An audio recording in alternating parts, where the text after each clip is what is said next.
Hello students, this is Aruna Gupta from Maharaja Agrawal School, Hisar.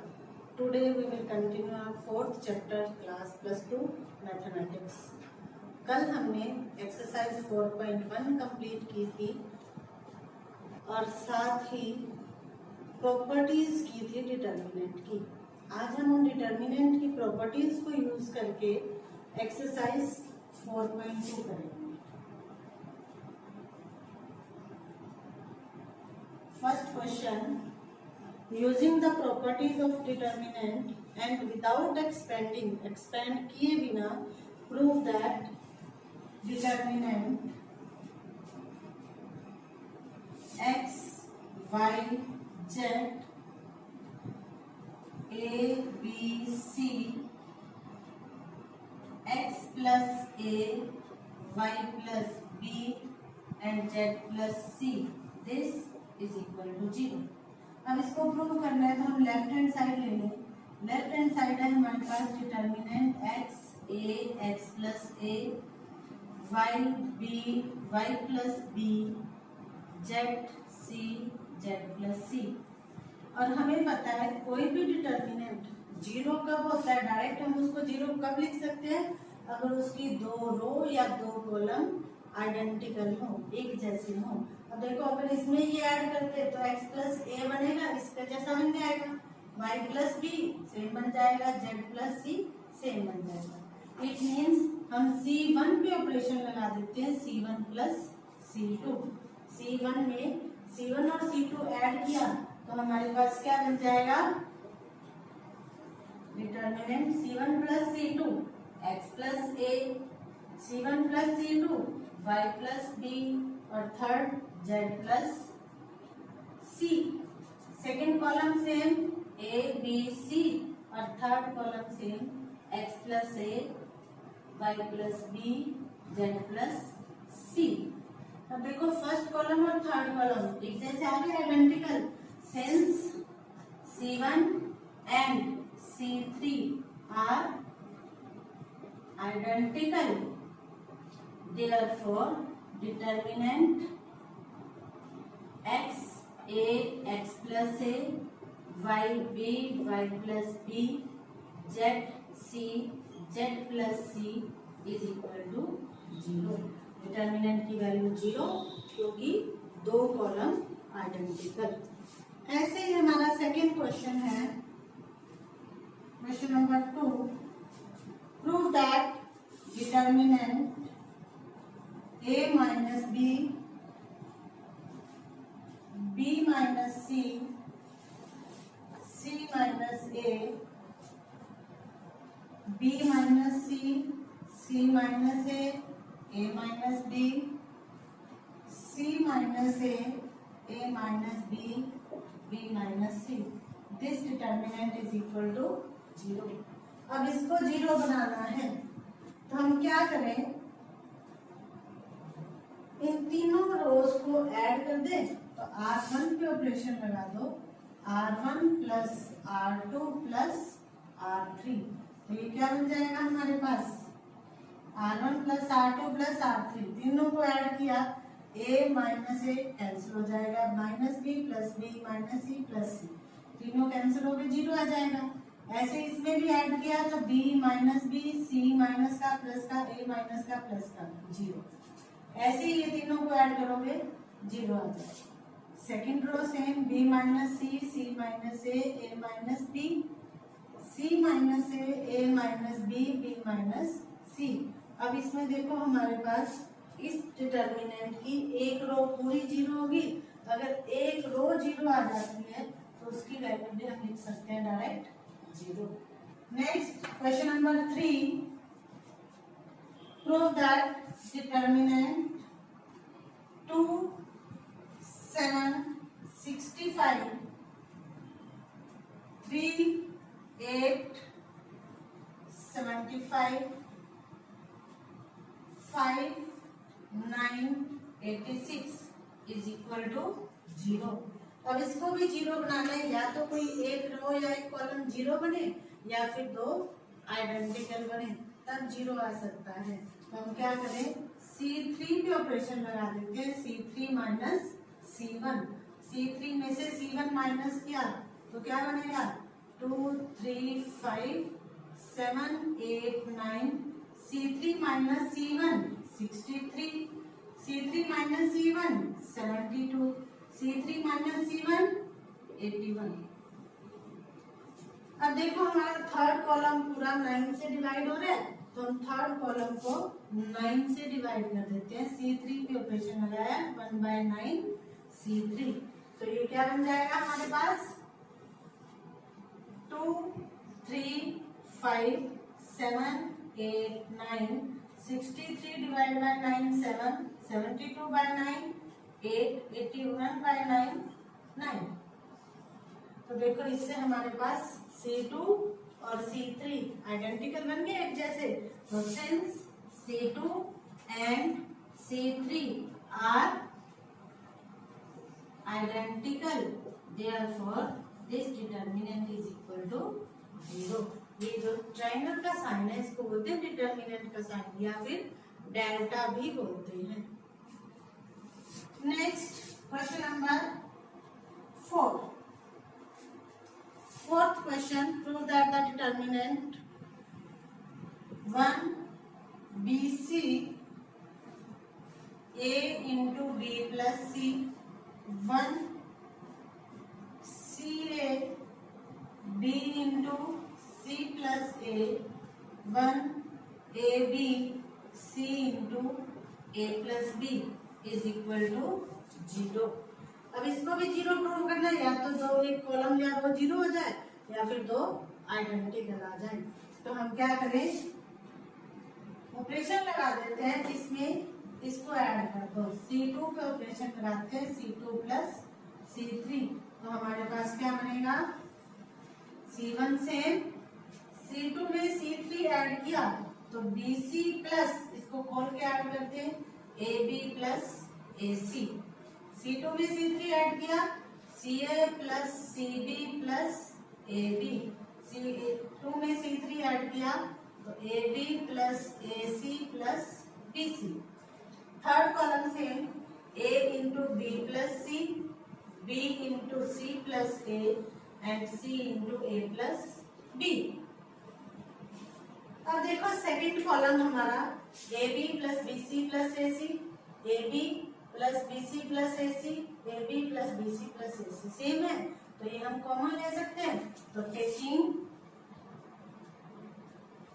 AB plus BC plus AC common from C2, C2 में से ये common लेते हैं तो हमारे पास क्या आ जाएगा AB plus BC plus AC, ये तो कॉमन ले लिया। तो अंदर क्या बचा डिटर्मिनेंट में, first column same 1 1 1, second column में से AB plus BC plus AC common ले लिया तो 1 1 1 बचेगा 1 1 1। Third column same A into B plus C, B into C plus A, C into A plus B। अब इसमें देखो इस C1 और C2 आइडेंटिकल हो गए, since C1 and C2 are identical, therefore this delta is equal to 0। जो determinant है इसको हम ट्रायंगल डेल्टा से लिख सकते हैं, डेल्टा इज इक्वल टू का, तो इस डेल्टा की वैल्यू क्या होगी 0। Next question number 5, prove that determinant B plus C, C plus A plus B, Q plus R plus P plus Q, Y plus Z plus X plus Y, this is equal to double of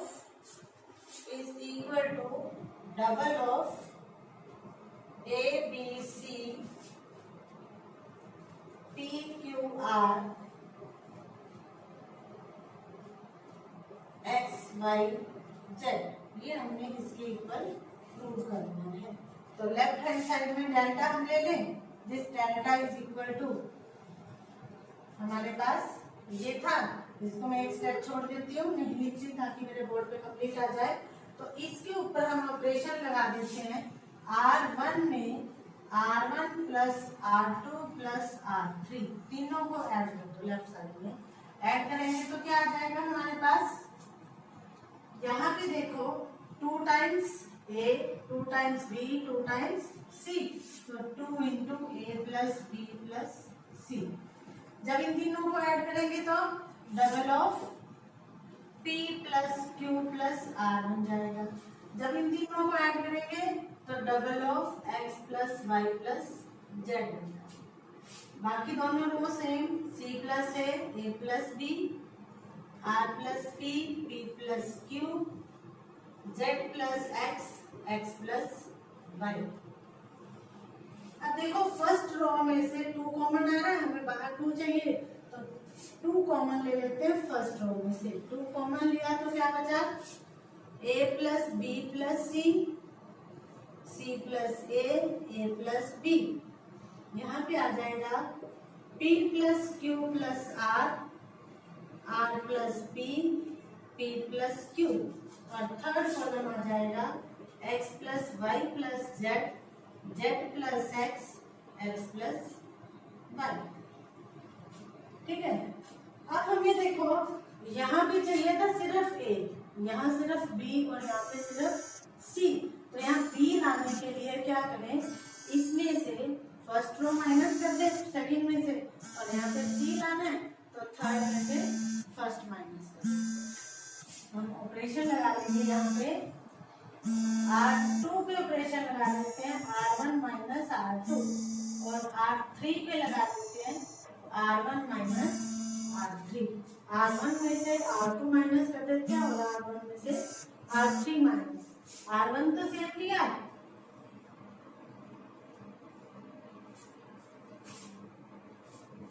अब देखो इस पे मैंने operation लगाना है, R2 पे लगाना है R1 माइनस R2, और R3 पे लगाना है R1 माइनस R3। R1 पे नहीं लगाया तो R1 तो सेम रहेगी, 2 into A plus B plus C, P plus Q plus R, X plus Y plus Z। R2 में R1 में से R2 माइनस किया तो A और C कैंसिल होकर क्या बचा, B। R1 में से R2 माइनस किया क्या बचा, Q। R1 में से R2 माइनस किया तो क्या बचा, Y। R3 पे लगाना, R1 में से R3 माइनस किया, A और B कट गया, C बच गया। ऐसे यहाँ पे क्या बचेगा, R, और यहाँ पे क्या बचेगा, Z। अब हमारे पास देखो जो आंसर था उसमें ये 2 कॉलम 2 रो बन गई। अब फर्स्ट रो में हमें यहाँ सिर्फ A चाहिए, A लाने के लिए क्या करें, R1 में से R2 और R3 दोनों को माइनस कर दे, तो R1 के ऑपरेशन लगा देते हैं, R1 minus R2 plus R3, 2 और 3 को ऐड करके R1 में से माइनस करें तो क्या बचेगा, डबल ऑफ, इसमें से ये दोनों माइनस किए A, इसमें से ये दोनों माइनस किए P, और यहाँ आ जाएगा X, B Q Y C R Z। यही हमारी राइट हैंड साइड, ये प्रूव करना था, प्रूव हो गया। ठीक है, next question number 6, prove that delta 0 A minus B minus A 0 C minus C B C 0 this equal to 0। इसको भी 0 के इक्वल प्रूव करना है। तो देखो या तो 2 रो सेम या 2 कॉलम सेम। अब रो सेम हमारी नहीं बन रही तो हम क्या करें, ये डेल्टा है, हमारे पास एक प्रॉपर्टी थी, अगर हम इसके डिटर्मिनेंट, किसी भी डिटर्मिनेंट की रो और कॉलम को इंटरचेंज कर देते हैं, मतलब डेल्टा ट्रांसपोज कर देते हैं या डेल्टा करते हैं, तो उसका डिटर्मिनेंट सेम रहता है। तो हम इसके क्या लिख सकते हैं, डेल्टा को 0 A minus B minus A 0 minus C B C 0 इसका ट्रांसपोज भी लिख सकते हैं। अब इसका ट्रांसपोज करना है तो क्या होगा, रो और कॉलम इंटरचेंज, ये रो जो है वो कॉलम बन जाएगी। दूसरी रो थी -a 0 -c, थर्ड रो थी b c 0। अब देखो इसमें हमारे पास फर्स्ट रो में साइन चेंज हो गए, सेकंड रो के भी साइन चेंज हो गए, थर्ड के भी साइन चेंज हो गए। सब में से माइनस कॉमन निकाल लें, फर्स्ट रो में से भी, सेकंड में से भी, थर्ड में से भी। 3 माइनस कॉमन निकाले तो हमारे पास क्या आएगा, -1 का क्यूब, और डिटर्मिनेंट क्या बनेगा, 0 a minus b -a 0 -c b c 0। तो -1 का क्यूब करोगे क्या आएगा, -1 ही आएगा, which is equal to -1 into, अब ये वापिस देखो सेम बन गया, ये सेम है तो इसका मतलब इसको हम लिख सकते हैं -1 डेल्टा। तो delta is equal to minus delta, इसको इधर लाओगे तो delta plus delta equal to 0, 2 delta equal to 0, तो डेल्टा की वैल्यू 0/2 0। यही हमारी राइट हैंड साइड थी, इसको 0 के इक्वल प्रूव करना था, प्रूव हो गया। Next question number 7।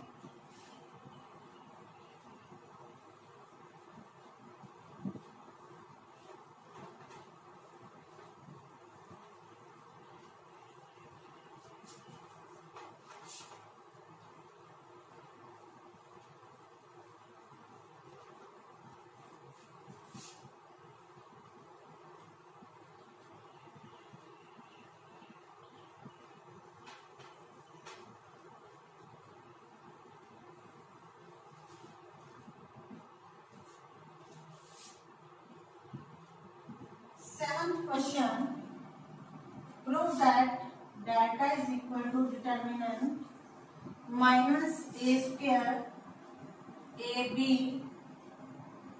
ac ba minus b square bc ca cb minus c square is equal to 4a square b square c square।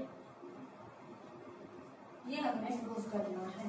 तो हम लेफ्ट हैंड साइड ले लें, तो इस लेफ्ट हैंड साइड में देखो हमें a b c मल्टीप्लाई में चाहिए, तो फर्स्ट रो में से a कॉमन आ रही है, सेकंड रो में से b और थर्ड में से c, ये कॉमन ले लेते हैं। Taking common a from R1, B from R2 and C from R3। ये कॉमन लिया तो हमारे पास क्या आ गया, बाहर A B C determinant. First row में से A कॉमन निकाला, बाकी बचा -a B C। सेकंड में से B कॉमन निकाला, A -B C। थर्ड में से C कॉमन निकाला, A B -C। अभी भी देखो फर्स्ट कॉलम में से ए आ रहा है, सेकंड कॉलम में से बी, थर्ड कॉलम में से सी, ये और ले लेंगे तो ए square b square c square बन जाएगा। तो यहाँ ले लेते हैं taking common A from C1, B from C2 and C from C3। ये कॉमन लिए तो हमारे पास क्या बन गया, बाहर आ जाएगा a square b square c square, और डिटर्मिनेंट में बचेगा -1 1 1। यहाँ पे बचेगा 1 -1 1, और थर्ड कॉलम आ जाएगा 1 1 -1, क्योंकि हमने ए बी सी कॉमन ले लिया। अब हमें इसको और सॉल्व करना है, तो क्या करें, इसमें ये ऐड कर दें तो यहाँ 0 बन जाएगा। तो हम ऑपरेशन लगा देते हैं R1 पे R1 प्लस R2, तो ये क्या आ जाएगा, a square b square c square determinant R1 plus R2 0, R1 plus R2 0, R1 plus R2 2, ये सेम रख लिए 1 -1 1 1 1 -1। अब इसको हम एक्सपेंड कर देते हैं R1 के अलोंग, क्योंकि R1 में 2 एलिमेंट 0 है, तो सिर्फ थर्ड एलिमेंट को सॉल्व करना पड़ेगा। एक्सपेंड अलोंग R1, तो क्या आ जाएगा a square b square c square into, ये भी 0 है ये भी 0 है, इसके साथ साइन क्या आएगा, प्लस माइनस प्लस, तो +2 इंटू इस एलिमेंट की कॉलम और रो छोड़ दिया, ये 4 एलिमेंट बचे, इनको सॉल्व करना है, तो 1 माइनस माइनस 1, तो 1 + 1 a square b square c square into 2 into 2 4, तो क्या आ गया 4 a square b square c square. ये हमारी राइट हैंड साइड थी। आज के लिए बस इतना ही। अभी हमने 1 to 7 क्वेश्चंस किए जिनको विदाउट एक्सपेंडिंग सॉल्व करना था। इस क्वेश्चन में हमें लास्ट में एक्सपेंड करना पड़ा, बाकी 1 to 6 हमने विदाउट एक्सपेंडिंग किए थे। कल हम करेंगे इससे आगे के क्वेश्चन जिनको हम एक्सपेंड करके फिर सॉल्व करेंगे, राइट हैंड साइड के इक्वल प्रूव करेंगे। ओके।